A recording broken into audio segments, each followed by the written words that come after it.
In the waters of the Malacca Strait, where countless merchant vessels once moved through narrow routes shaped by weather, distance and limited wartime communication, fragmented maritime references later describe a Dutch ship known as the Ourang Medan, tied to an unexplained sequence of distress signals that never formed a complete record in any official archive. What remains in these scattered accounts is not a continuous story, but isolated fragments, radio chatter, second-hand reports, and delayed interpretations, each pointing toward an incident that seems to appear briefly in documentation before dissolving again into uncertainty. As this investigation unfolds, you're drawn into a sequence built from partial transmissions and conflicting descriptions, where every available detail carries the weight of something unconfirmed, yet repeatedly retold. Across different sources, the same questions return in different forms. What was actually reported? What was later reconstructed? And why has no single version ever been fully verified, leaving the case suspended between maritime record and unresolved absence? The last message from the sea. In the years immediately following the Second World War, the waters of Southeast Asia remained crowded with merchant traffic, moving between ports that had survived occupation, bombardment, and political upheaval. Ships crossed vast stretches of ocean carrying goods, crews, and stories from one horizon to the next, while radio operators maintained a constant watch over the airwaves that linked vessels separated by hundreds of miles. It was an era when much of the sea remained beyond easy observation, and when a strange report received over a radio set could travel farther and faster than anyone's ability to verify it. Among the countless messages exchanged across those waters, one would become attached to a mystery so enduring that decades later, historians would still struggle to determine where fact ended and legend began.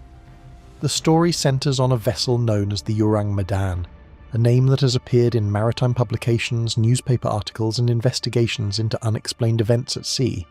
Yet from the very beginning, uncertainty surrounds almost every aspect of the ship. No universally accepted registry record has ever been produced, and researchers have spent years debating whether the vessel existed exactly as described. Despite these doubts, the account that emerged from the late 1940s has persisted because of a sequence of radio transmissions that were reported to have been intercepted by nearby ships and shore stations. Those messages, brief and alarming, would become the foundation upon which the entire mystery was built. According to the most widely circulated version of events, the incident occurred somewhere in or near the waters of the Strait of Malacca, one of the world's most important maritime corridors. The exact date varies depending on the source consulted, a discrepancy that has fueled skepticism among historians. Some accounts place the event in 1947, while others suggest 1948. This uncertainty may seem minor, but it illustrates a larger problem that follows the story at every turn. Unlike many maritime disasters that generated official reports and extensive documentation, the tale of the Ourang Medan survives largely through secondary sources that appeared after the alleged event took place. Even so, the reported radio transmissions themselves remain remarkably consistent across many retellings. Operators monitoring distress frequencies allegedly intercepted an SOS signal sent from the Ourang Medan. Distress calls were not uncommon in busy shipping lanes, but this one quickly attracted attention because of the words that followed. Rather than reporting mechanical failure, rough weather, or collision damage, the message described a situation that seemed far more unusual. The operator on board reportedly transmitted that the captain and officers were dead. As the signal continued, the situation appeared to grow even more disturbing. The message allegedly stated that the entire crew had died. Some versions include wording indicating that the bodies were lying in chart rooms and on the bridge. Others differ slightly in phrasing, reflecting the fact that no original transcript has ever been conclusively located. Yet the central claim remained unchanged. Whoever was sending the message wanted listeners to understand that something catastrophic had happened aboard the vessel, and that nearly everyone on board was already dead. For ships within radio range, such a report would have been deeply unsettling. Maritime emergencies generally followed recognizable patterns. A vessel might be taking on water, suffering from fire, or battling severe weather. Crews requested assistance while attempting to save themselves and their ship. The reported distress call from the Ourang Medan offered no such explanation. Instead, it described the aftermath of an unknown event. There was no clear indication of an accident, no mention of enemy action, and no description of environmental conditions that might explain the deaths being reported. Adding to the mystery was the suggestion that the radio operator continued transmitting while surrounded by the very disaster being described. If the reports were accurate, the sender was one of the last surviving individuals aboard. The image created by later retellings was difficult to forget. A lone operator seated before radio equipment, sending fragments of information into the darkness while an unseen threat moved through the ship. Whether that image reflected reality or later embellishment remains impossible to determine, but it became one of the most enduring elements of the legend. Maritime historians have long pointed out that the most famous portion of the transmission appears in sources published years after the incident allegedly occurred. The final words attributed to the operator are among the most quoted lines in maritime mystery literature. After describing the deaths aboard the ship, the message reportedly ended with a brief pause before one final transmission. Those final words were simple and chilling. "I die." The phrase transformed what might otherwise have been remembered as an unusual distress signal into something far more haunting. It implied that the operator remained conscious long enough to witness the same fate approaching him. Unlike a routine emergency call, the message offered no explanation and no warning about what had happened. It ended abruptly, leaving only silence where answers should have been. For later audiences, that silence became almost as important as the words themselves. Yet historians investigating the case have repeatedly encountered a frustrating problem. The earliest known references to the story do not provide the level of documentation normally expected for such a dramatic event. Researchers have traced significant portions of the narrative to articles and reports that surfaced after the alleged sinking. Some of the most influential accounts appeared in maritime periodicals during the 1950s. As these versions circulated internationally, details were repeated, modified, and expanded. Each retelling reinforced the mystery, while making it increasingly difficult to identify which elements originated from contemporary sources and which emerged later. This uncertainty has not prevented serious investigation. Writers, maritime researchers, and historians have spent decades examining surviving records, comparing published accounts, and searching for evidence that might clarify what happened. Some have argued that the distress calls point toward a real event that became distorted over time. Others believe the entire story may have originated from misunderstandings, journalistic errors, or maritime folklore. What makes the case unusual is that neither side has been able to produce evidence strong enough to end the debate. The setting itself contributed to the persistence of the mystery. The waters around the Malay Peninsula and the Indonesian archipelago have long been associated with dense shipping traffic, shifting political realities, and a vast maritime landscape where incidents could easily become obscured by distance. During the years following the war, communication systems were improving, but they remained far from perfect. Reports could be delayed, incomplete, or transmitted through multiple intermediaries before reaching investigators. In such an environment, a partially documented emergency could quickly acquire an aura of uncertainty. Meanwhile, the reported content of the distress signal continued to capture public imagination because it raised questions that no surviving record seemed capable of answering. If the crew truly died before assistance arrived, what killed them? Why was no cause mentioned in the transmission?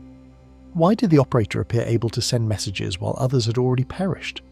Most importantly, why did the alleged final words suggest a sudden and unstoppable fate rather than an unfolding maritime emergency? As the years passed, countless theories emerged, but all of them depended upon one assumption: that somewhere beyond the radio waves, a ship had been found. The answers, if any ever existed, were said to be waiting aboard a drifting vessel where the silence proved even more disturbing than the distress call that led rescuers there. A ship filled with the dead. Long after the final words were reportedly transmitted, a drifting vessel remained somewhere beyond the reach of immediate answers.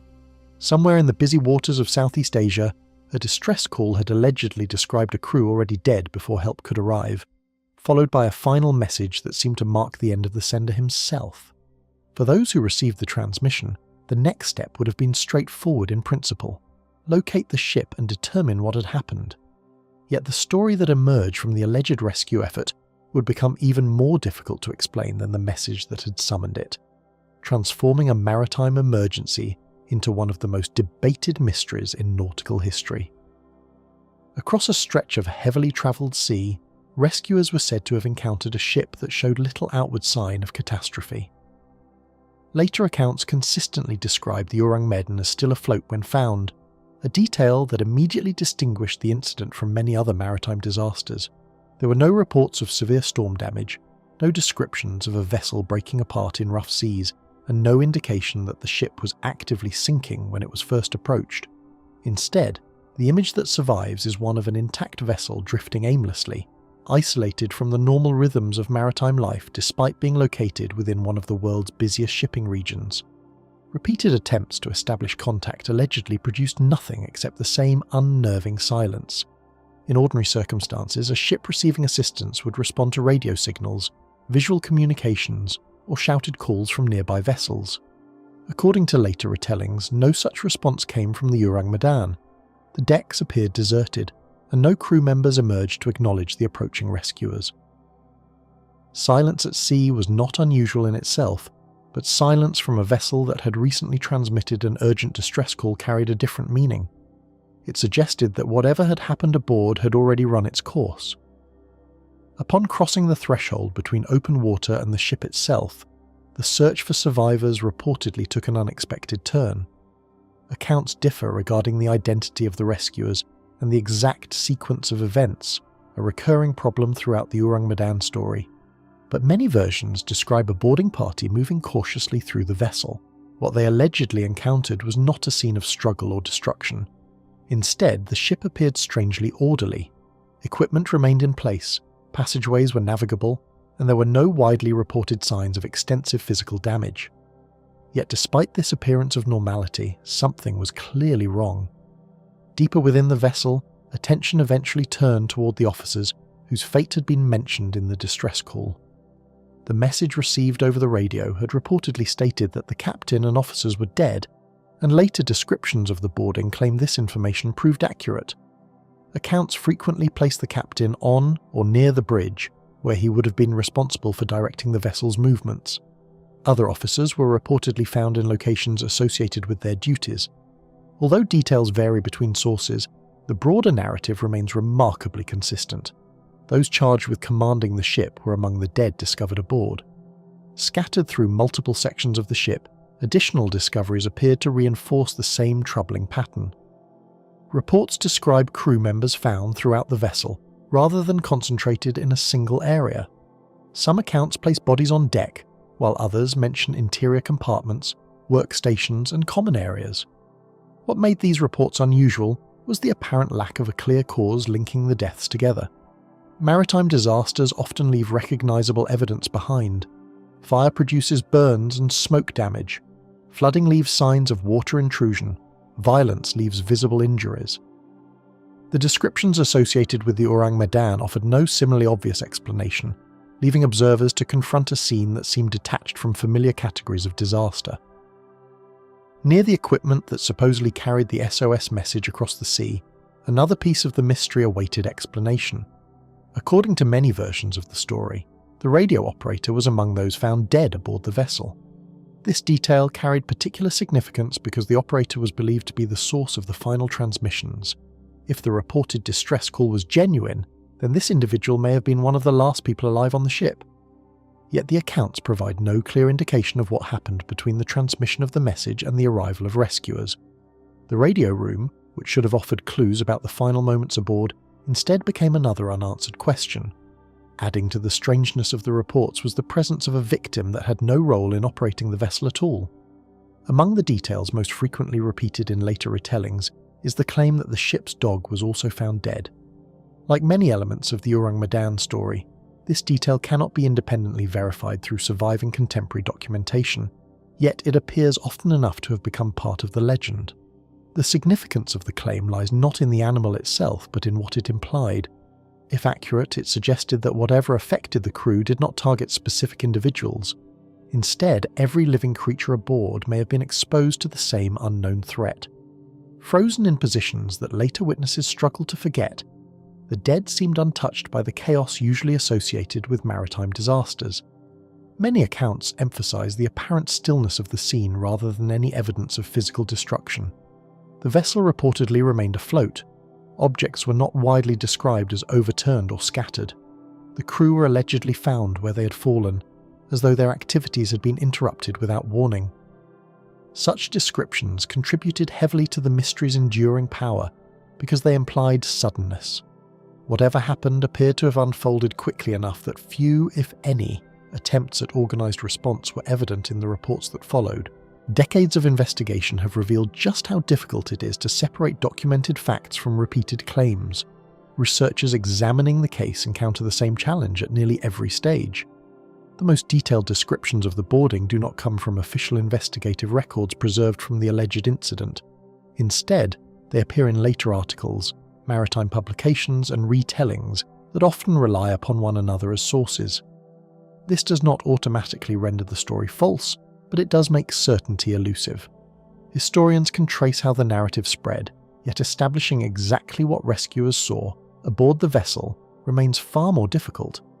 Far more unsettling than the reported death toll was the apparent absence of an obvious cause. The accounts associated with the Ourang Medan describe a ship filled with dead crew members, but provide no definitive explanation for how they died.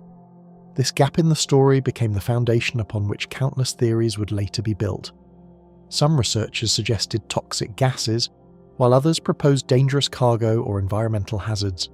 More speculative interpretations ventured into the realm of folklore and the supernatural. Yet all of these theories emerged because the reported discovery aboard the ship seemed to resist ordinary explanation. Among the many details preserved in retellings of the incident, one observation would eclipse nearly all the others. Across numerous versions of the story, witnesses allegedly described expressions of fear on the faces of the dead. The claim appeared repeatedly in articles and discussions about the mystery, often accompanied by reports that crew members were found with their eyes open and their faces turned upward. Whether this detail was faithfully preserved from an original observation or gradually amplified through repetition remains impossible to determine. Nevertheless, it became the image most closely associated with the Ourang Medan, overshadowing every other aspect of the case and shaping how generations would remember the incident. What lingered in nearly every version of the story was not the silence of the ship, but the direction in which its dead appeared to be looking, eyes fixed on the sky.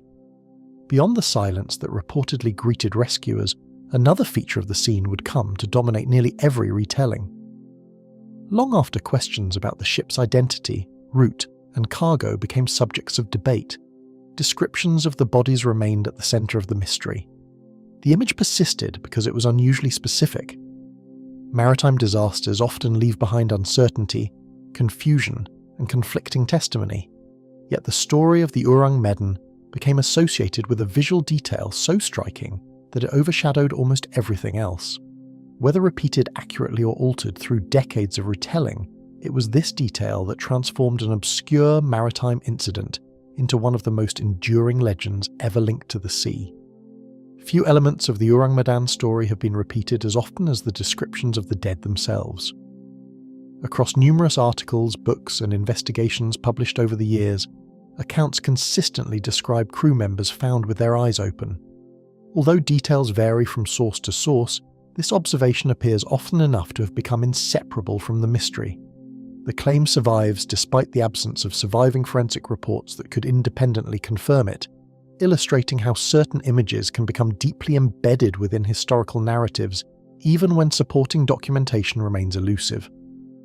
Where a body is discovered can reveal important clues, but the accounts surrounding this case emphasize something far more unusual.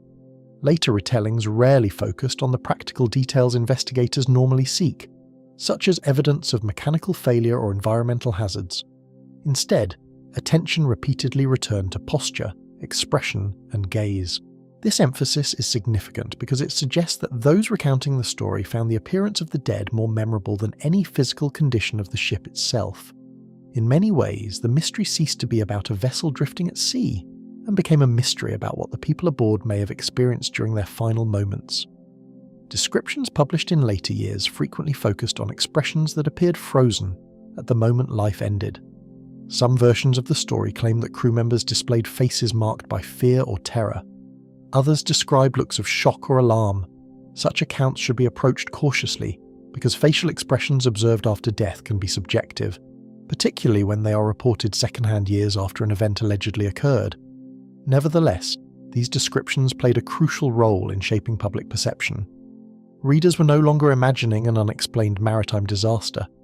They were imagining individuals confronted by something so disturbing that traces of it supposedly remained visible after death. Central to the legend was the claim that many of the crew were found staring upward. This detail appears repeatedly in popular versions of the story and has become one of the most recognizable elements of the Ourang Medan mystery. Unlike reports of fear or terror, which rely heavily on interpretation, the direction of a person's gaze appears more concrete. Yet even this observation raises questions. Were the bodies truly positioned in this manner, or did later retellings gradually reinforce the image until it became accepted as fact? The absence of definitive contemporary documentation makes it difficult to know. What is certain is that the upward gaze became the defining symbol of the entire incident. Viewed through the lens of forensic investigation, such observations are not always as straightforward as they first appear. Human bodies can assume a variety of positions depending on the circumstances surrounding death and the passage of time afterward. Environmental conditions, muscle relaxation, and post-mortem changes can influence how a body is ultimately found. Modern investigators are generally cautious about drawing dramatic conclusions from posture alone, yet the Ourang Medan story rarely benefited from that level of examination. Because the incident exists largely through secondary accounts rather than preserved forensic evidence, interpretation has often filled the spaces where documentation is absent. Long before the story reached modern audiences, details capable of provoking strong emotional reactions were already shaping its reputation. Maritime history contains many examples of disasters that have faded into obscurity despite involving significant loss of life. The Ourang Medan followed a different path. Its enduring fame did not emerge from the scale of the tragedy, but from the power of the imagery associated with it. A distress signal reporting unexplained deaths was intriguing. A ship allegedly discovered with its crew staring upward became unforgettable. The distinction helps explain why the story survived while countless other maritime incidents became little more than archival records. Further contributing to the mystery was an observation that reportedly extended beyond the human victims.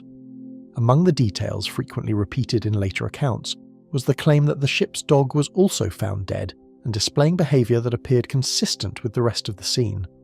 Some versions describe the animal as baring its teeth, as though reacting aggressively to something unseen. Like many aspects of the story, this detail cannot be independently verified through surviving primary evidence. Yet its narrative impact was substantial. The inclusion of the dog seemed to suggest that whatever happened aboard affected every living creature present, reinforcing the impression of a shared and sudden catastrophe. Absent from most versions of the account were the kinds of injuries commonly associated with violent death at sea. Reports generally do not describe gunshot wounds, extensive trauma, or evidence of physical combat. Likewise, there are few claims of severe damage to the vessel itself that might explain mass casualties. This absence became almost as important as the observations that were reported. Human beings naturally search for causes, and when obvious causes are missing, speculation quickly fills the void. Every unexplained detail aboard the ship encouraged new theories, while every missing explanation strengthened the mystery. Taken together, these reported conditions created a puzzle that seemed to resist immediate explanation. If the accounts were accurate, an entire crew had allegedly died without leaving behind a clear indication of what killed them.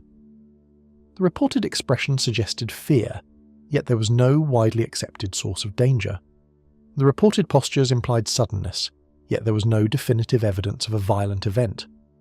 The reported upward gazes hinted at a common focus of attention, yet no one could say what that focus might have been. Each detail appeared to point toward an answer while simultaneously refusing to reveal it.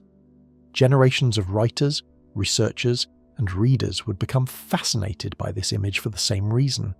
It occupied a space between fact and imagination. The descriptions were specific enough to feel real, but uncertain enough to invite interpretation. Skeptics questioned the reliability of the accounts, while believers pointed to the consistency with which certain details appeared across retellings. Neither side could entirely resolve the issue. As a result, the image of the dead crew remained suspended between documented history and maritime folklore, surviving largely because it could not be conclusively explained or disproven. Eventually, attention shifted away from the appearance of the dead and toward the fate of the vessel itself. If investigators hoped to determine whether the reports were accurate, they would have needed an opportunity to examine the ship thoroughly and preserve whatever evidence remained. In theory, the Ourang Medan should have offered clues capable of confirming or challenging the claims that had already begun to surround it. Instead, according to the story that has survived for decades, events were about to take a dramatic turn that would make certainty even more difficult to achieve. Any hope of examining the scene more closely would soon be overtaken by an event that reportedly destroyed the very evidence investigators needed most: the explosion that erased the evidence.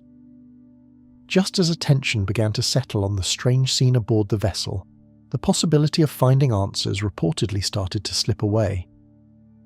The accounts that survive from the Ourang Medan story often create the impression that investigators stood on the edge of a breakthrough. A ship had allegedly been located. A crew had reportedly been found dead under circumstances that appeared highly unusual. The vessel itself remained present, floating on the water and seemingly capable of revealing what had happened aboard. Yet according to the narrative that emerged in later years, the period during which those answers might have been recovered was remarkably brief. Before the mystery could be subjected to anything resembling a thorough investigation, events were said to take another unexpected turn. Still afloat according to the accounts that survived, the ship represented something more valuable than speculation. Maritime disasters often leave behind uncertainty, but they also leave evidence. A vessel is more than a means of transportation. It is a record of activity preserved in steel, wood, machinery, and cargo. Even when witnesses are absent, ships frequently retain clues about their final hours.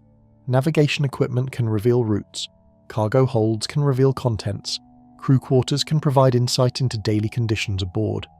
For investigators attempting to reconstruct an unexplained event, the vessel itself is often the most important witness of all. Every maritime investigation depends upon evidence that can be examined, compared, and preserved. In cases involving collisions, fires, or mechanical failures, investigators look for patterns that connect physical conditions to known causes. Damage to bulkheads, residue from burned materials, alterations to equipment, and signs of environmental exposure all contribute to a broader understanding of what occurred. Had the Ourang Medan been subjected to a formal examination, researchers might have been able to evaluate the claims that would later surround it. Questions about cargo, crew activity, and onboard conditions could potentially have been addressed through direct observation. Instead, the story suggests that the opportunity to conduct such an examination disappeared almost as quickly as it appeared. Indications that conditions aboard the vessel were changing appear in several versions of the story. Although accounts differ in their precise wording, many describe a developing problem after the ship had already been boarded or observed. The exact sequence remains difficult to verify, because no surviving contemporary report provides a definitive timeline. Yet the broader narrative remains consistent across numerous retellings. Something aboard the vessel reportedly drew attention not because of the dead crew, but because of changes occurring within the ship itself. The mystery was no longer entirely frozen in the past. According to the story, it was still unfolding. Emerging from the ship, according to later reports, was a development that immediately altered the situation. Witnesses allegedly observed smoke rising from the vessel. In maritime environments, smoke is rarely regarded as a minor concern. Fire has long been among the greatest dangers faced at sea, because it can spread rapidly through confined spaces, while simultaneously compromising essential systems needed for survival. Even aboard modern vessels equipped with advanced safety measures, uncontrolled fire remains a serious threat. For those confronting the alleged situation aboard the Ourang Medan, the appearance of smoke would have signalled that whatever opportunity existed to investigate the vessel might soon be lost. Little time was said to exist between the first signs of trouble and the crisis that followed. Later accounts generally portray events accelerating rapidly once smoke became visible.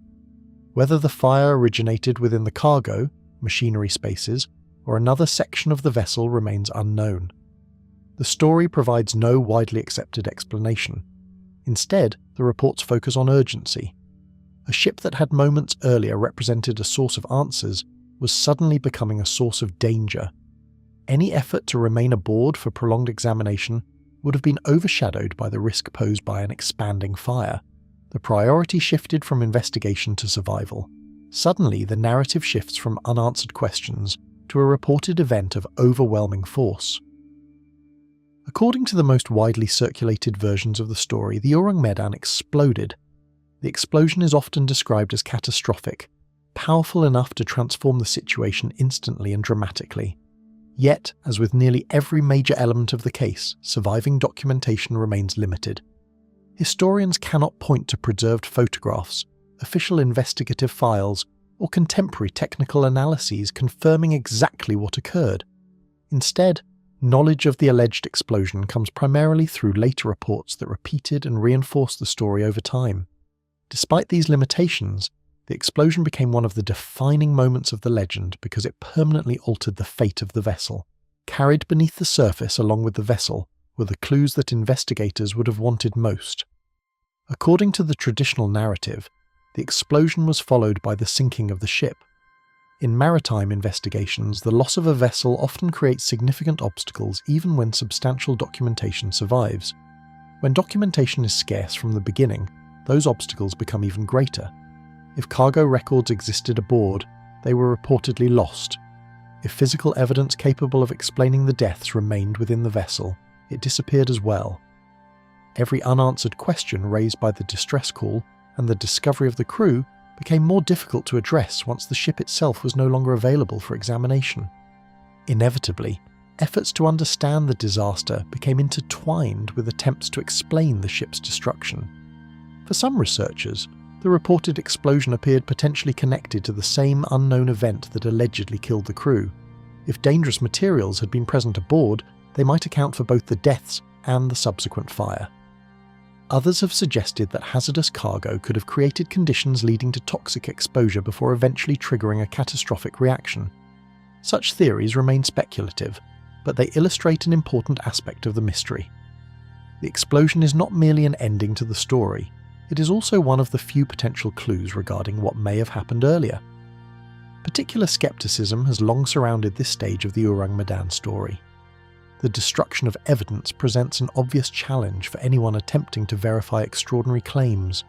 Historians are naturally cautious when confronted with accounts in which the primary source of evidence conveniently disappears before it can be examined. This does not mean the reports are necessarily false. Maritime history contains many examples of vessels lost before investigators could arrive.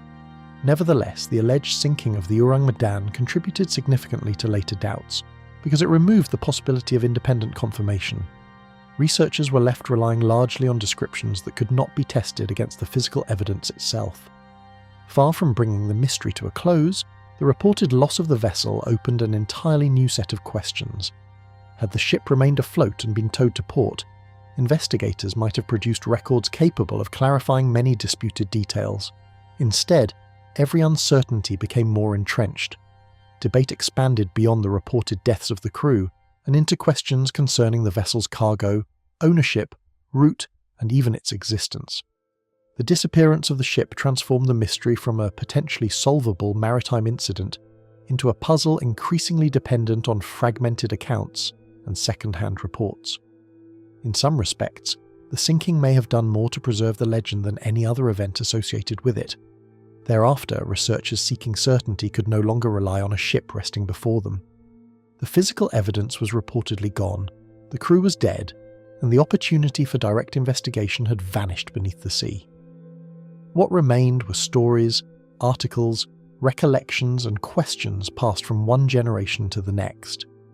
As years turned into decades, attention gradually shifted away from the ocean itself and toward archives, registries, shipping records, and historical documents. If the vessel could no longer be examined, perhaps its paper trail could reveal what the sea no longer could. Yet that search would soon uncover a mystery almost as troubling as the deaths aboard the ship. What remained after the vessel's reported disappearance was a mystery increasingly defined by the absence of records rather than the presence of evidence, searching for a ship that barely existed. With the vessel reportedly lost beneath the sea, the search for answers increasingly depended upon what could be found on paper. For decades, the mystery of the Ourang Medan had been discussed through dramatic images. A desperate distress signal, a silent ship, a dead crew, and a reported explosion that erased the physical evidence. Yet once researchers attempted to move beyond the story itself, they encountered a different kind of mystery. The sea had allegedly taken the ship, but it had not taken the records that should have existed before the incident ever occurred. If the vessel had truly sailed through international waters as described, traces of its existence should have survived somewhere. Instead, historians often found themselves confronting an absence that was far more difficult to explain than any distress call. Before a ship becomes part of a mystery, it typically becomes part of a record. Merchant vessels leave documentary footprints throughout their operational lives. They are registered, documented, inspected, insured, and recorded as they move between ports and jurisdictions. Ownership changes generate paperwork. Commercial cargo creates documentation. Port authorities maintain records of arrivals and departures. Even vessels operating under flags of convenience often leave behind administrative traces that can later be examined by historians. For researchers approaching the Ourang Medan story, the expectation was straightforward. If the incident had occurred as described, evidence of the ship's existence should eventually emerge from the vast network of maritime records maintained around the world. Turning away from eyewitness accounts, researchers began examining the documentary trail that should have accompanied a vessel engaged in international trade. This effort became increasingly important as historians attempted to separate established facts from stories repeated over time. Maritime history often benefits from unusually detailed documentation.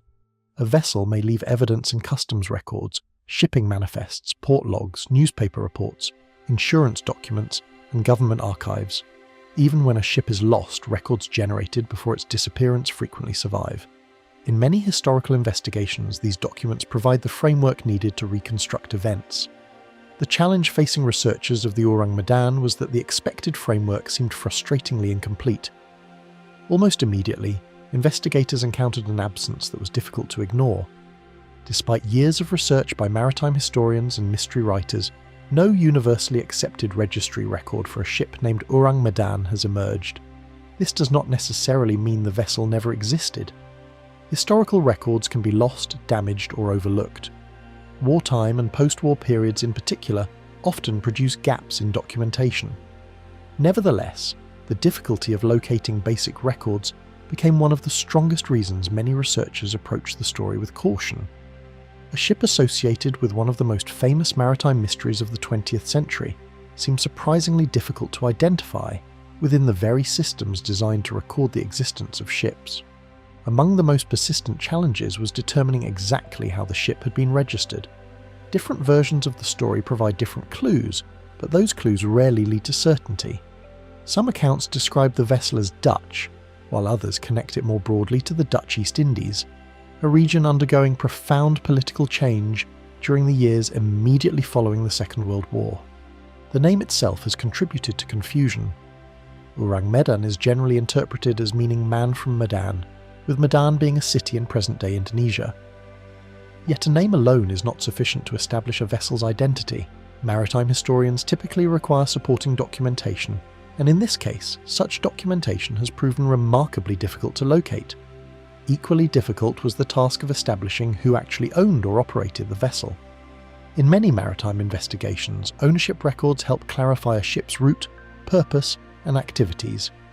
Researchers studying the Ourang Medan have often found themselves dealing with uncertainty instead. Different accounts attribute different backgrounds to the vessel, while some provide little information at all regarding its ownership structure. This uncertainty matters because ownership can offer valuable context. A commercial cargo ship, a vessel engaged in specialized transport, and a ship operating under unusual circumstances may generate very different kinds of records. Without a clear understanding of ownership, many avenues of investigation remain incomplete. Comparisons between published versions of the story reveal discrepancies that extended beyond minor details. Variations appear in discussions of dates, locations, and even the sequence of events. Such inconsistencies are not unusual in historical mysteries, particularly those transmitted through secondary sources over long periods of time. Stories evolve as they are repeated. Details may be condensed, expanded, translated, or misunderstood. Yet the accumulation of inconsistencies surrounding the Ourang Medan presented a larger problem. Historians were not merely attempting to determine what happened aboard the ship, they were increasingly forced to determine which version of the ship's story should be investigated in the first place. Eventually, the investigation reached a point where even the ship's existence became a subject of debate. This marked a significant shift in the nature of the mystery. Earlier questions focused on the reported deaths of the crew and the circumstances surrounding the incident. Now researchers were confronting something more fundamental. If no definitive records could be found, how confident could anyone be that the vessel existed exactly as described? Some investigators remained convinced that a real incident lay beneath the layers of uncertainty. Others argued that the story may have been altered so extensively through retelling that the original event, if there was one, had become almost impossible to recover.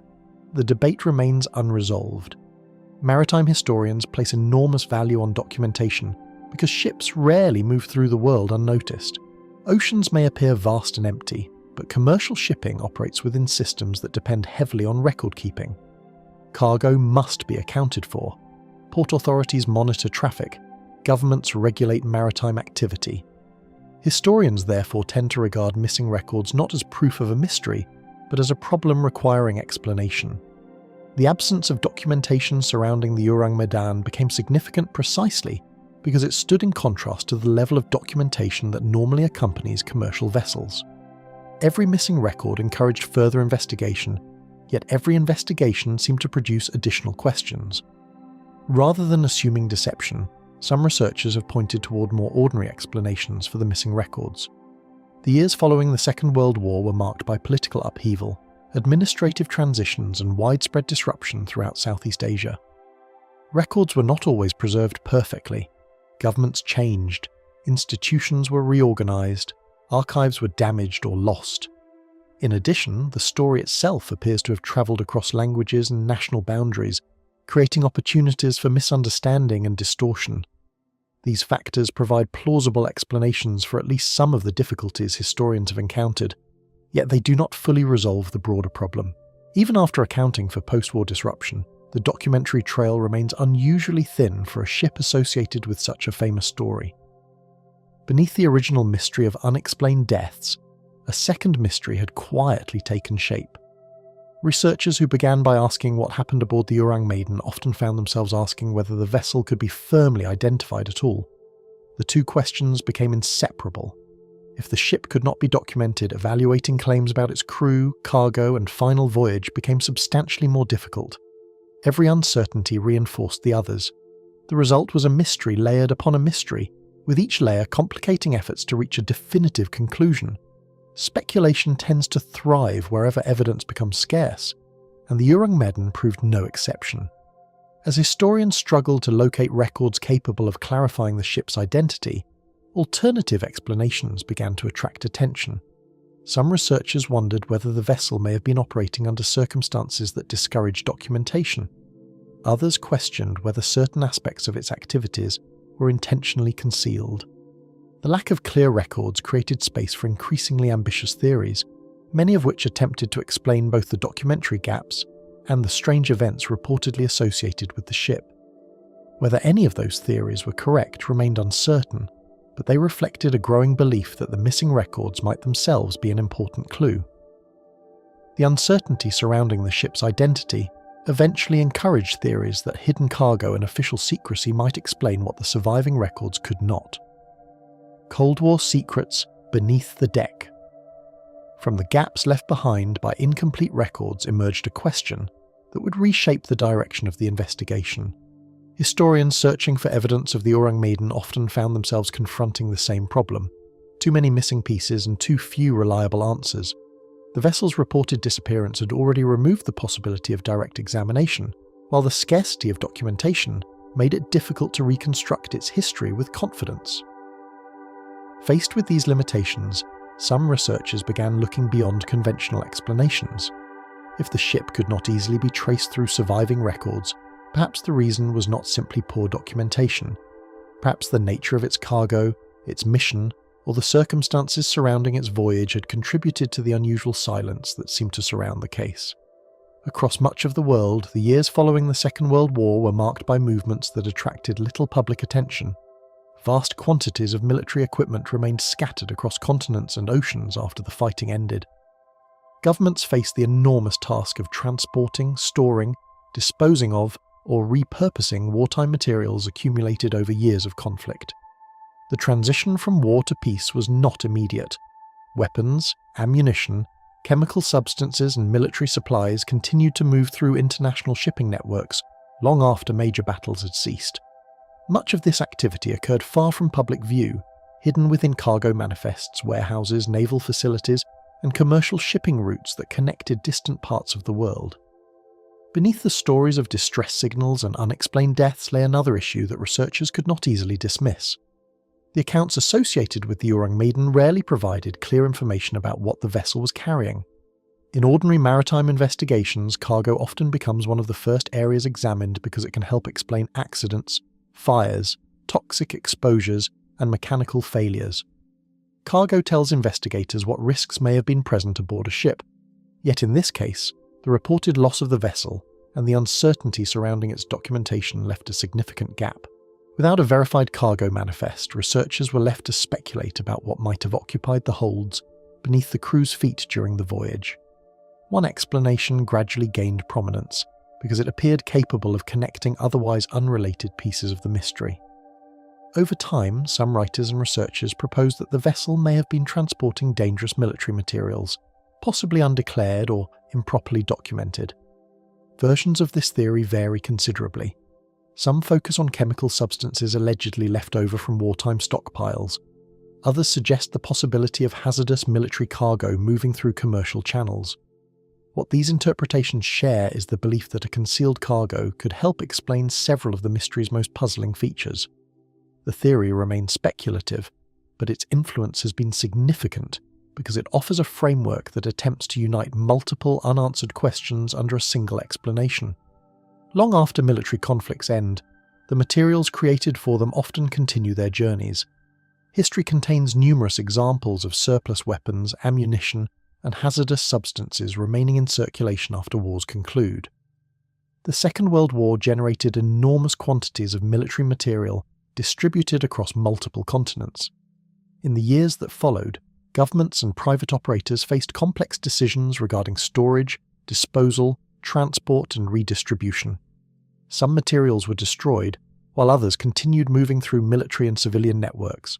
The existence of such cargoes is well documented historically, which is one reason the Ourang Medan theory gained attention. It draws upon a genuine historical reality. Dangerous materials were still moving across the world during the period in which the incident was allegedly said to have occurred. At first glance, the theory seemed to offer a remarkably direct path through a maze of uncertainties. If hazardous military chemicals or undeclared wartime cargo had been aboard the ship, proponents argue, several aspects of the mystery might become easier to understand. The reported deaths of the crew could potentially be linked to exposure. The absence of obvious injuries described in later accounts might no longer seem unusual. The reported explosion could perhaps be interpreted as a consequence of unstable materials aboard the vessel. Even the difficulty of locating records could appear less surprising if those involved wished to avoid scrutiny. These possibilities help explain why the theory continues to attract attention. It appears to transform a collection of disconnected mysteries into parts of a single narrative. Operating alongside ordinary commercial activity was a culture of secrecy that defined much of the early Cold War period. During the years following the Second World War, tensions between major powers reshaped international politics. Governments collected intelligence, monitored shipping routes, protected military information, and classified activities considered strategically important. Not every secret involved espionage or covert operations, but secrecy itself became a normal feature of state behaviour. This broader atmosphere has influenced interpretations of the Ourang Medan for decades. When researchers encounter missing records, uncertain ownership, and unexplained events within a Cold War context, some naturally wonder whether official secrecy played a role. Such speculation does not constitute evidence, but it helps explain why the theory gained traction. Positioned along some of the world's most important maritime routes, Southeast Asia occupied a crossroads of competing interests. The region linked the Indian Ocean and the Pacific, connecting major commercial and strategic networks. Ships carrying resources, manufactured goods, military supplies, and countless other cargoes passed through these waters. Political transformations unfolding across Southeast Asia added further complexity to the environment. Colonial systems were changing, new states were emerging, and international powers remained deeply interested in developments throughout the region. Against this backdrop, it is not difficult to understand why some researchers viewed the Ourang Medan as potentially connected to larger historical forces.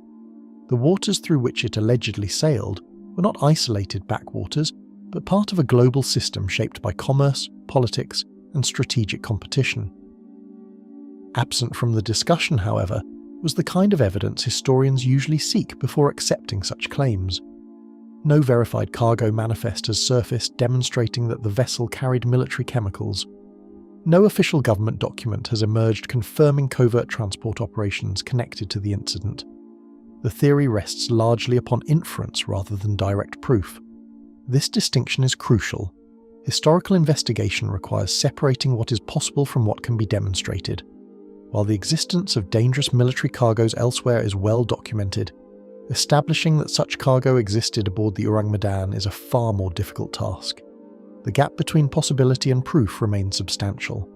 Several researchers have therefore argued that caution remains essential when evaluating this interpretation. They point out that mysteries often encourage explanations that appear satisfying because they resolve multiple questions at once. A hidden cargo provides an elegant solution on paper. It explains the deaths, the explosion, the missing records, and the uncertainty surrounding the ship's history. Yet elegance is not evidence. Historians generally prefer conclusions supported by documentation, eyewitness testimony, or physical remains. In the case of the Ourang Medan, all three categories are limited. As a result, the military cargo theory remains an intriguing hypothesis rather than an established conclusion. Even so, few alternative explanations have matched its ability to account for multiple elements of the story simultaneously. This is one reason the theory has remained prominent despite its evidentiary limitations. Many competing explanations address only a single aspect of the mystery. Some focus on the reported condition of the bodies, others focus on the explosion or the missing records. The military cargo theory attempts to encompass them all. Whether correct or not, it offers a narrative that feels coherent. Human beings are naturally drawn to explanations that connect scattered events into a recognizable pattern, particularly when confronting mysteries that have resisted resolution for decades. Beyond questions of ownership, secrecy, and cargo lay a more immediate concern for anyone aboard the vessel. Even if dangerous materials were present, they would not become relevant simply because they existed below deck. The crucial question involves exposure. A hazardous substance hidden within a cargo hold poses little threat until conditions allow it to escape containment. For researchers exploring the Ourang Medan mystery, this realization led to another line of inquiry. If an unseen danger contributed to the events described in later accounts, the most important factor may not have been what the ship carried, but how that danger could have spread through the vessel and affected the people aboard.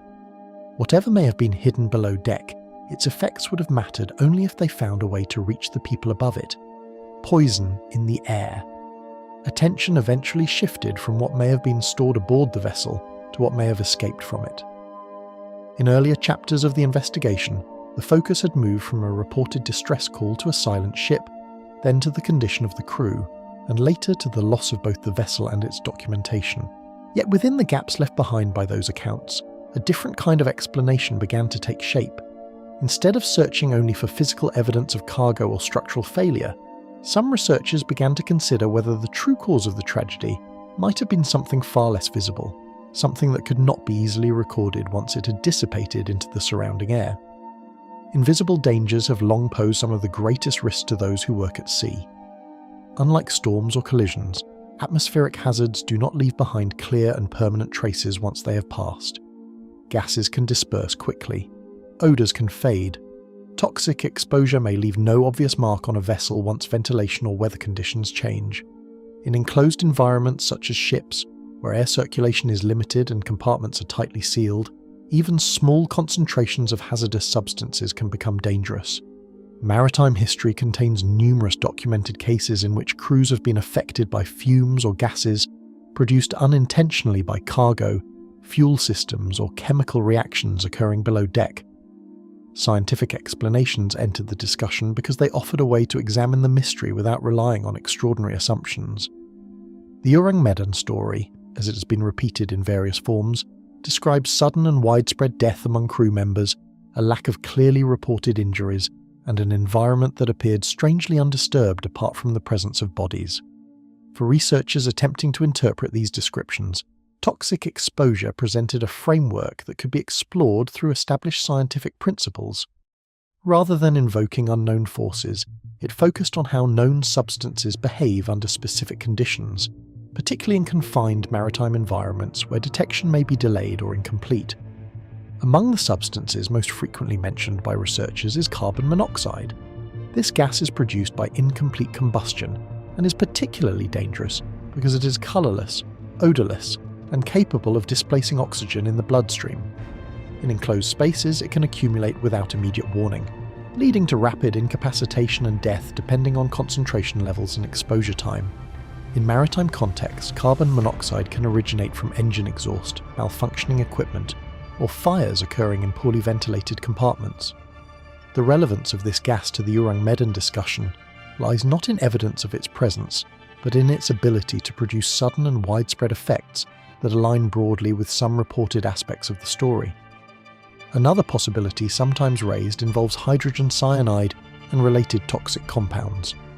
Hydrogen cyanide is a highly toxic substance that can interfere with the body's ability to use oxygen at the cellular level. It has been associated with industrial processes and can also be produced through the combustion of certain materials, including plastics and nitrogen-containing compounds. In enclosed environments, exposure can lead to rapid symptoms affecting multiple individuals simultaneously. Within the context of the Ourang-Medan theory, hydrogen cyanide is sometimes mentioned because of its potential to explain sudden incapacitation without visible trauma. However, like many aspects of the case, there is no verified evidence that such a substance was present aboard the vessel. Under certain circumstances, otherwise stable materials can produce hazardous gases through chemical reactions. Cargo that appears harmless in isolation may become dangerous when exposed to heat, moisture, or incompatible substances. Industrial chemicals, agricultural products, and wartime materials have all been known to generate toxic byproducts under specific conditions. In maritime history, there have been incidents where unexpected reactions within cargo holds have created dangerous environments for crews. These examples are often cited in discussions of the Ourang-Medan because they demonstrate that hazardous atmospheric conditions can arise without immediate external signs, particularly when the interior of a ship is not properly ventilated or monitored. Conditions aboard ships can amplify airborne threats in ways that are not always immediately apparent. A vessel at sea is a largely enclosed structure, divided into compartments designed for storage, machinery, and crew activity. Air circulation may vary significantly between these spaces, and some areas may have limited ventilation depending on design and operational conditions. If a toxic gas were released in one section of a ship, it could potentially spread unevenly or accumulate in areas where crew members were present. The complexity of airflow patterns within a ship means that exposure is not always uniform, which could theoretically result in rapid and widespread effects under certain conditions. Exposure to toxic gases can affect multiple people within a remarkably short period of time. Depending on concentration and toxicity, individuals may experience disorientation, loss of consciousness, or death without extended warning signs. In such scenarios, there may be little opportunity for organised response, especially if the exposure occurs suddenly or during routine activity. This aspect of toxic exposure is often referenced by researchers attempting to reconcile the reported condition of the Ourang-Medan crew with scientific possibilities. Accounts describing bodies found without clear signs of struggle are sometimes interpreted through this lens, although such interpretations remain speculative and dependent on the accuracy of the original reports. Viewed as a whole, the theory appears capable of accounting for several reported aspects of the incident: sudden deaths without widely documented external injuries, the absence of prolonged distress signals after the final transmission, and the apparent uniformity of the crew's fate are all elements that can be conceptually aligned with scenarios involving airborne toxins. Additionally, the reported lack of obvious structural damage to the ship in some versions of the story does not necessarily contradict this type of explanation, since gases and chemical exposure do not always leave visible marks on a vessel. This conceptual alignment is one reason the theory continues to be discussed among those attempting to rationalize the mystery. Yet important questions remain even if toxic exposure is accepted as a working hypothesis. The most significant of these concerns the source of the gas itself. Without verified cargo records, it is difficult to determine whether the vessel carried substances capable of producing such an effect. Additionally, reports of an explosion in some versions of the story complicate the picture further, since not all toxic gas scenarios would necessarily lead to such an outcome. Environmental conditions, timing, and the behaviour of any hypothetical substances involved remain unknown. As a result, the theory can describe possible mechanisms, but it cannot fully reconstruct the specific sequence of events aboard the ship. Plausibility alone is not enough to transform a theory into a historical conclusion. Scientific reasoning can demonstrate how certain outcomes might occur under specific conditions, but it cannot confirm those conditions existed in a particular case without supporting evidence. In the Ourang Medan investigation, this distinction becomes especially important. The absence of reliable documentation, combined with the reliance on secondary accounts, limits the ability to test any proposed explanation. Toxic exposure remains one of several interpretations that fit parts of the narrative, but it exists alongside other theories that attempt to explain the same set of reported observations. Ultimately, researchers attempting to evaluate these possibilities face the same obstacle encountered throughout the case. Whether considering hidden cargo, explosive materials, or atmospheric hazards, the fundamental challenge remains the same: the lack of direct verifiable evidence. Each theory reconstructs the story using fragments preserved in later accounts, but none can fully replace the certainty that physical examination might have provided. In this sense, the mystery of the Ourang Medan is not only about what may have happened aboard the vessel, but also about the limits of reconstructing events that leave behind no stable record. In a setting where visibility, perception, and survival are often shaped by the environment itself, not every mystery begins with a hidden cargo or a toxic substance. The sea creates its own illusions. Once attention moves away from physical explanations, the focus inevitably turns toward the way the narrative itself begins to evolve. In the case of the Ourang Medan, this shift does not weaken the mystery so much as it changes its location. Instead of being anchored in a ship, a cargo hold, or a moment of disaster, the story begins to exist in circulation, carried across publications, retellings, and reinterpretations that stretch over time. What was once treated as an event at sea gradually becomes something shaped by repetition, where each retelling carries not only information but also subtle adjustments in emphasis, tone, and detail. Within maritime tradition, information rarely remains intact as it travels from ship to shore.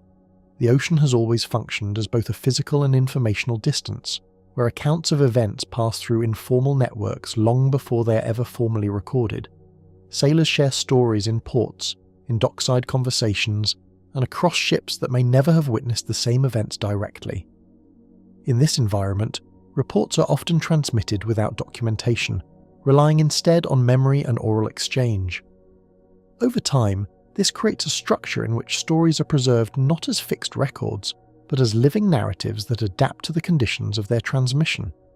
Recorded history of sea incidents often depends on accounts filtered through multiple observers rather than a single verified source. Even in well-documented maritime disasters, historians frequently rely on a combination of official reports, survivor testimony, newspaper coverage, and secondary compilations.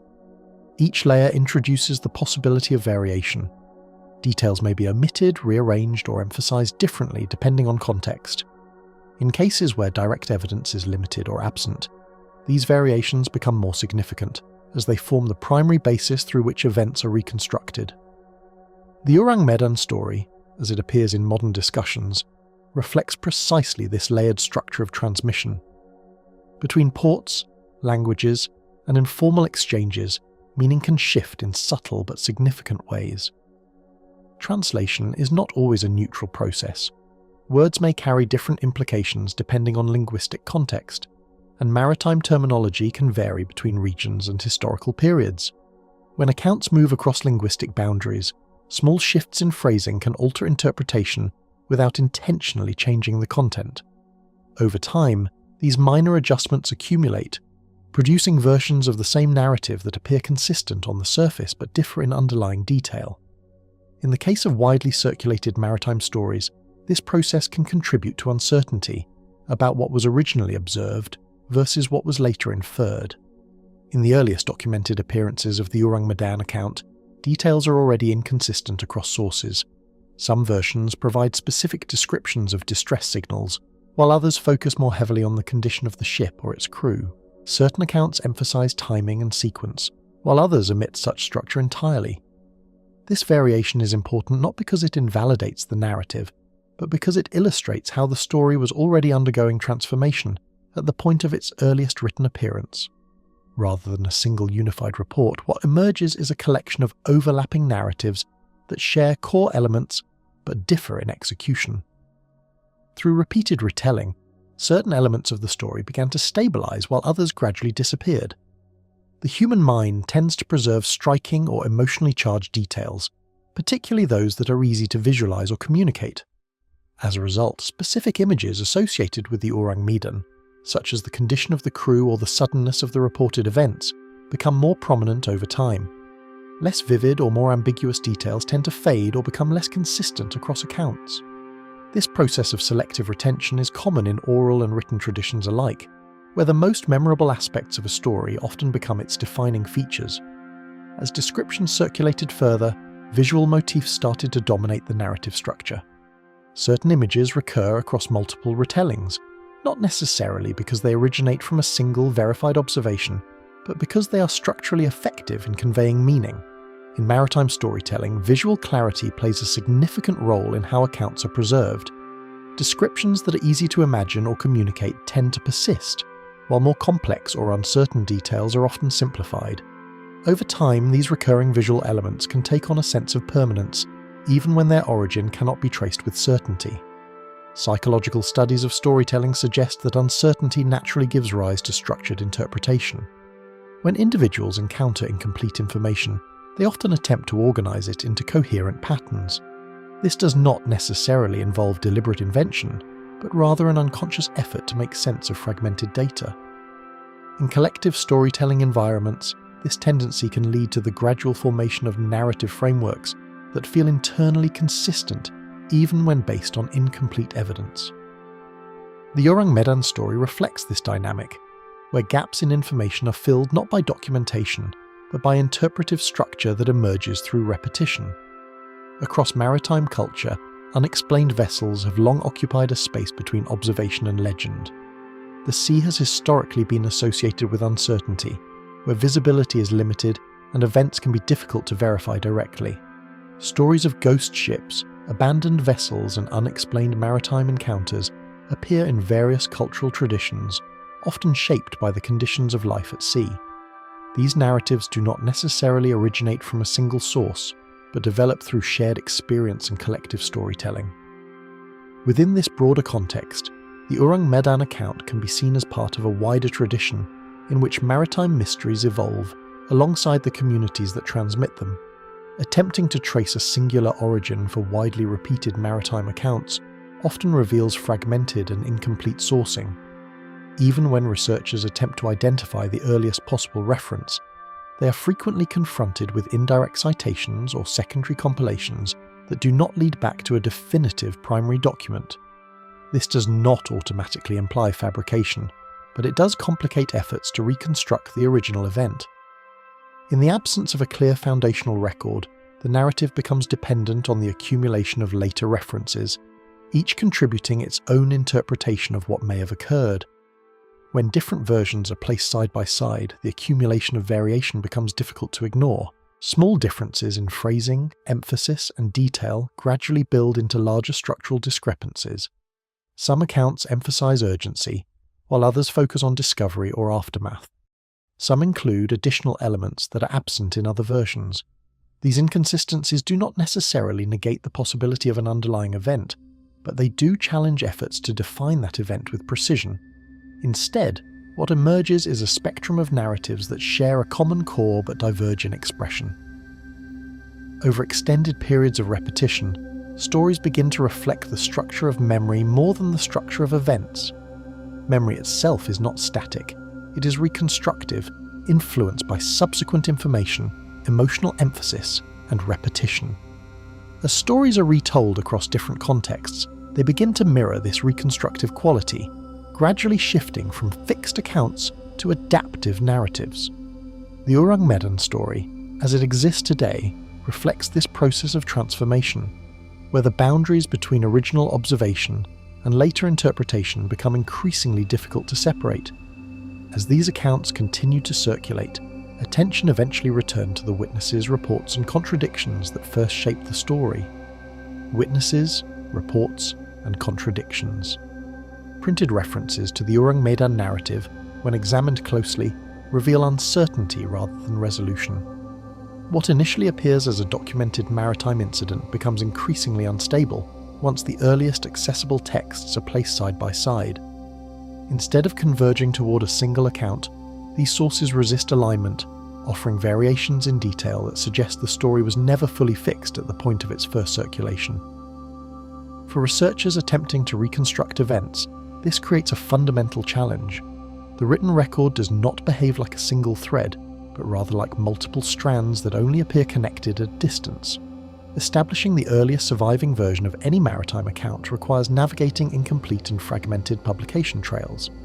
In historical research, especially involving mid-20th century material, the path from event to publication is rarely linear. Reports may be reprinted, summarized, or adapted before they reach wider circulation, and the original context can become obscured in the process. In the case of the Ourang Medan, tracing these layers of publication becomes particularly difficult because references often appear embedded within broader discussions of maritime incidents rather than as isolated reports. As a result, determining what constitutes the first version depends heavily on which surviving documents are considered authoritative. Earliest accessible reports containing the Ourang Medan story already display structural differences in their descriptions. Even when core elements appear consistent, such as the presence of a distressed vessel and a crew found in unusual circumstances, the way these elements are presented varies significantly. Some accounts emphasize the sequence of radio communication, while others prioritize the discovery of the ship itself. Certain versions frame the incident as a rescue operation, while others focus more heavily on the condition of the vessel upon boarding. These variations suggest that the narrative was not transmitted as a fixed report, but rather as a set of interpretive summaries that evolved alongside their publication. Order of events shifts noticeably depending on which printed source is consulted. In some versions, distress signals are described as preceding visual contact with the ship, while in others the sequence is either condensed or partially omitted. This lack of uniform chronology complicates efforts to establish a definitive timeline. In historical documentation, sequence is often one of the most reliable structural elements, and when that structure itself becomes inconsistent, it raises broader questions about how the account was originally constructed. The shifting order does not necessarily invalidate the narrative, but it does indicate that the story was already subject to rearrangement at an early stage of its recorded existence. Maritime communication networks in earlier decades frequently relied on indirect reporting chains rather than direct documentation. Information about incidents at sea often passed through multiple intermediaries before reaching print, including radio operators, port authorities, shipping agents, and news correspondents. Each stage of transmission introduced the possibility of alteration, whether intentional or incidental. In such systems, the distinction between first-hand observation and reported summary can become blurred. This is particularly relevant in cases where original logs or official records are unavailable or have not been preserved, leaving later publications to carry the burden of reconstruction. Geographic framing of the incident varies across publications in ways that resist a single consistent interpretation. While many versions situate the event within Southeast Asian waters, specific references to location often differ in precision and context. Some accounts provide broad regional placement, while others attempt more specific identification that does not always align with other versions. Geographic inconsistency is not unusual in maritime storytelling, particularly when incidents are relayed through secondary reporting channels. However, in the case of the Ourang Medan, these variations contribute to the broader difficulty of situating the narrative within a verifiable operational context. Accounts describing conditions aboard the vessel diverge in tone, emphasis, and reported detail. Certain versions focus on the apparent suddenness of the crew's condition, while others expand more heavily on the environment in which the ship was found. In some retellings, descriptive elements are emphasized to heighten clarity, while in others they are reduced to brief statements. This divergence in descriptive focus suggests that the story was adapted to different audiences and purposes, each shaping the narrative according to communicative priorities rather than strict documentary consistency. Over time, these variations accumulate, producing distinct narrative interpretations of the same core event. Editorial summaries in later publications often condensed earlier material, removing original specificity. As maritime stories were compiled into broader collections or referenced in discussions of unexplained incidents, editors frequently prioritized clarity and brevity over detailed preservation of source structure. This process of condensation, while common in historical writing, can significantly alter the texture of an account. Subtle distinctions between versions may be lost, and nuanced differences in description may be flattened into generalized statements. In the case of the Ourang Medan, this editorial compression contributes to the difficulty of distinguishing between early detail and later synthesis. Accumulated differences in wording gradually create structural divergence between versions of the same narrative.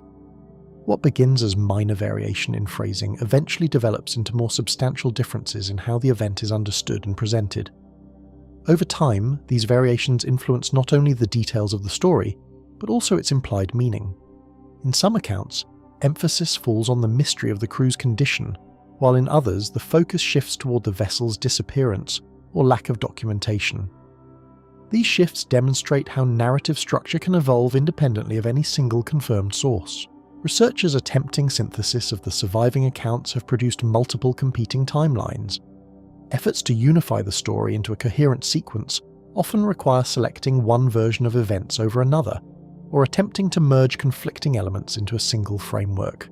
However, this process frequently exposes additional inconsistencies that were not immediately visible when the accounts were viewed separately. As a result, rather than producing a definitive reconstruction, synthesis attempts often highlight the extent to which divergence is embedded within the source material itself. Each attempt to reconcile discrepancies introduces new points of contradiction elsewhere in the record. This outcome is not unique to the Ourang Medan narrative, as historical research involving fragmented sources often produces similar challenges. However, in this case, the number and persistence of inconsistencies across different versions make reconciliation particularly difficult. Even when certain elements appear to align, others resist integration, suggesting that the underlying structure of the narrative may never have been fully standardized. The surviving documentary material ultimately forms a layered set of narratives that cannot be fully unified. Rather than a single continuous account, what remains is a collection of partial versions that intersect without fully converging. Each layer contributes something to the overall picture, yet none is complete in isolation. This condition leaves the story suspended between documentation and interpretation, where certainty depends not only on what is recorded, but also on what has been lost or altered in transmission. Once written accounts begin to diverge at their source, even the idea of a single original version becomes part of the mystery itself. The mystery that refuses to die. Even as contradictions accumulate across every surviving version, the story continues to circulate far beyond the context in which it first appeared. What began as a fragmented set of maritime references has gradually expanded into a narrative that exists independently of any single document, carried forward through repeated retellings, reinterpretations, and cultural memory. The Ourang Medan has, over time, become less a fixed historical claim and more a persistent reference point within discussions of unexplained maritime incidents, surviving in spaces where certainty is not required for continuation. Certain maritime narratives persist long after the events that supposedly inspired them have faded from verifiable record. The ocean has always been a setting where limited visibility, delayed communication, and incomplete documentation shape how events are remembered. In such conditions, stories can outlast the materials that first recorded them, especially when those stories contain elements that resist easy classification. The endurance of these narratives is not necessarily tied to proof, but to their ability to remain present within ongoing cultural and historical conversations. Repetition across publications has a way of granting narrative weight independent of original documentation. Each time a story is retold, even in condensed or secondary form, it acquires additional layers of familiarity.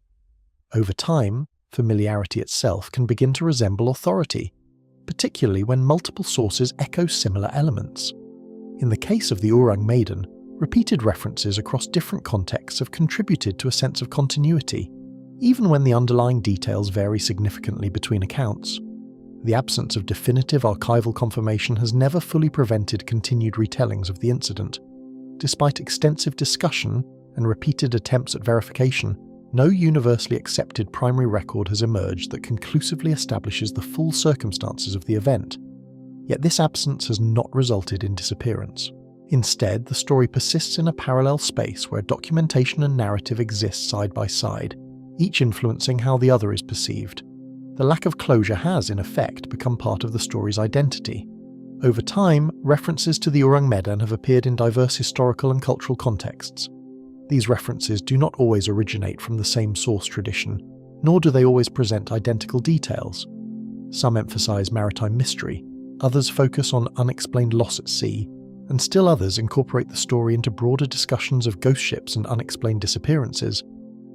This diversity of placement has allowed the narrative to remain visible across different interpretive frameworks, even when its factual grounding remains uncertain. Each variation of the story, rather than diminishing its presence, has contributed to its continued visibility. In many cases, differences between accounts have encouraged further retelling rather than discouraging it, as variations often invite comparison, debate, and reinterpretation. This process has allowed the narrative to remain active rather than static, sustained not by uniformity, but by its capacity to exist in multiple forms simultaneously. The result is a story that adapts as it is repeated, shifting subtly, depending on context, while retaining recognizable core elements. Unresolved maritime cases often occupy a unique position within public imagination. The sea has long been associated with ambiguity, where distance and depth limit direct observation, and where outcomes are not always fully witnessed. Within this environment, incidents that lack closure tend to persist more strongly than those that are fully documented. The Ourang Medan, regardless of its origins, fits into this broader pattern of maritime storytelling, where uncertainty itself becomes a defining characteristic. The boundary separating documented history from maritime folklore is rarely absolute. Many well-known sea narratives exist in a space where partial documentation intersects with oral tradition and later interpretation. Over time, distinctions between verified events and inherited stories can become increasingly difficult to maintain, particularly when repeated references reinforce certain versions over others. In this blurred space, the Ourang Medan occupies a position that resists definitive classification, neither fully confirmed nor entirely dismissed within broader discourse. Attempts to produce a final and consistent explanation repeatedly encounter unresolved inconsistencies. Efforts to reconcile different versions of the story often highlight gaps rather than resolve them, as each reconstruction must account for variations in timing, description, and context. These inconsistencies do not necessarily eliminate the possibility of an underlying event, but they do prevent the formation of a single coherent narrative that satisfies all surviving accounts. As a result, the story remains structurally open-ended. Modern analysis of the case continues to surface despite the absence of new primary evidence. Interest in the Ourang Medan persists in contemporary discussions of maritime mystery, where it is frequently revisited alongside other unexplained incidents.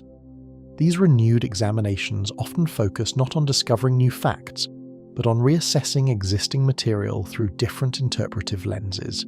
In this way, the story continues to function as a point of inquiry rather than a closed case. Within broader maritime discourse, the Ourang Medan functions as an example of how narratives can outlast their evidential foundations. It is often cited not as a confirmed historical event, but as a case study in how uncertainty can persist across time and publication. Its endurance illustrates how some stories continue to circulate even when their origins remain indistinct, sustained by continued reference rather than definitive validation. Persistence of the story appears linked not to resolution, but to the absence of any single version capable of ending it. Each account contributes something to the overall narrative structure, yet none provides a complete or universally accepted conclusion. This lack of finality allows the story to remain active within discussions of maritime history and mystery, where unresolved cases often hold greater narrative longevity than fully explained ones. Somewhere between record and rumour, the sea holds onto its own version of events, and it is never fully clear which part of the story was ever truly left behind.